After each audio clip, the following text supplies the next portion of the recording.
안녕하십니까. 2021년 6월 14일 월요일 매일 한국경제신문 스크랩을 시작하겠습니다. 오늘의 주요 뉴스 요약입니다. 첫 번째 기사는 구글, 애플, 아마존, 페이스북 등 4개 플랫폼 기업의 사업 확장을 강력하게 저지하는 법안이 미국 하원의회에서 발의됐다는 소식입니다.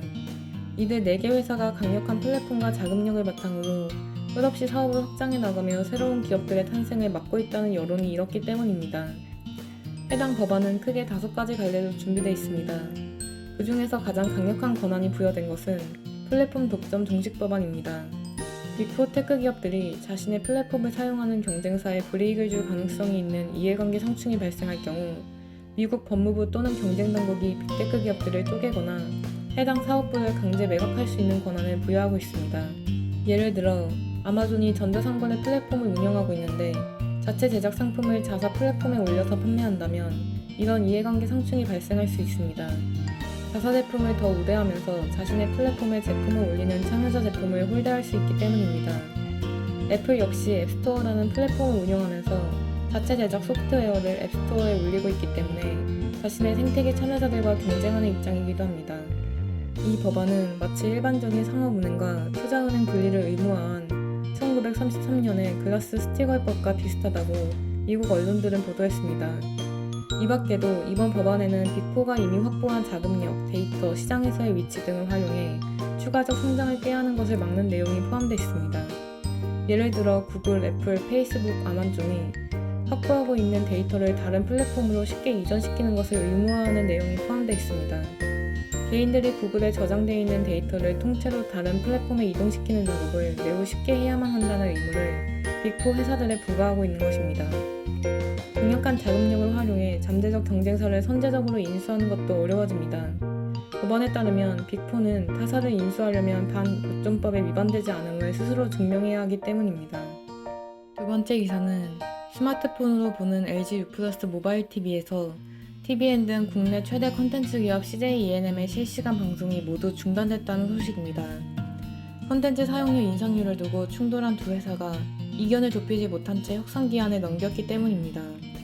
온라인 동영상 서비스를 운영하는 통신사와 CJ ENM 간 갈등이 채널 송출 중단이란 극한 대립으로 치달은 첫 사례입니다.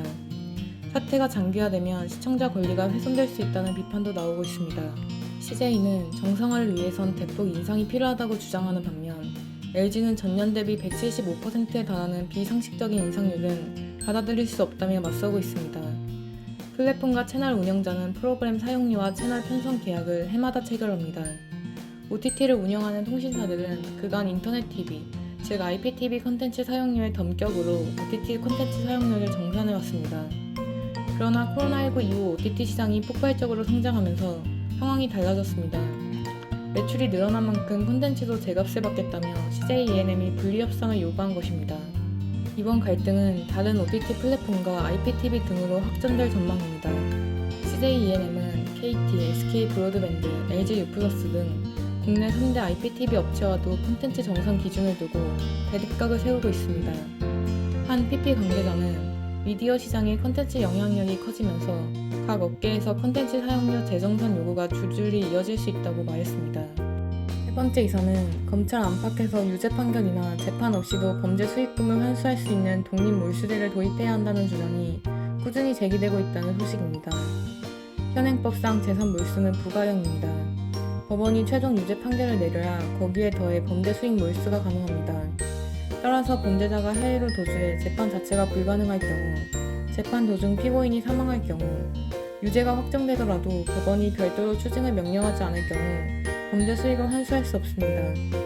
검찰의 한 간부는 특히 자본시장법을 위반한 시세 조정 사건이나 피해액 산정이 복잡한 다단계 사기 범죄는 재판부가 범죄 수익이 얼마인지 정확히 계산할 수 없다는 이유로 몰수나 추징을 선고하지 않는 사례가 잦다고 설명했습니다. 검찰 범죄수익 환수부가 2018년 신설된 뒤 그전까지 5천억 원대에 머물던 몰수 및 추징 보전 금액은 2조 원대로 훌쩍 뛰었지만 실제 환수된 금액은 범죄수익 환수부가 생기기 전과 크게 다르지 않습니다. 검찰이 보전한 금액은 2017년 5,491억 원에서 2020년 2조 9,170억 원으로 5배 이상 증가했지만 환수까지 된 금액은 2017년 1,390억 원, 2020년 1,476억 원에 불과합니다. 수도권 검찰청의 한 부장검사는 범죄 수익이 국경을 넘어 교묘한 방법으로 세탁되는 일이 늘고 있다며 이런 수익은 범죄 조직 확장에 기반이 된다는 점에서 늦기 전에 몰수할 수 있도록 하는 독립몰수제가 필요하다고 강조했습니다. 다만 독립몰수제를 도입하려면 풀어야 할 숙제가 많습니다. 해당 재산이 범죄 수익인지 모르고 제3자가 소유하고 있었다면 이를 어떻게 보호할 수 있을지, 피고인에게 유죄가 확정되기 전까지는 무죄로 봐야 한다는 무죄 추정의 원칙과 독립몰수제를 어떻게 양립시킬지 등의 문제입니다. 검찰 내부에서는 이런 문제들도 충분히 해결할 수 있다는 주장이 나오고 있습니다. 범죄 수익 환수부 근무 경험이 있는 한 검사는 사망, 해외, 도피 등의 사유가 발생하면 검사가 법원에 독립몰수를 청구하는 방법을 생각해 볼 수 있다며, 그렇게 되면 법원이 재산과 범죄의 연관성 등을 심사할 것이고 제3자 등 이해관계자는 별도 기일에 참석시켜 몰수 여부를 판단하면 된다고 말했습니다.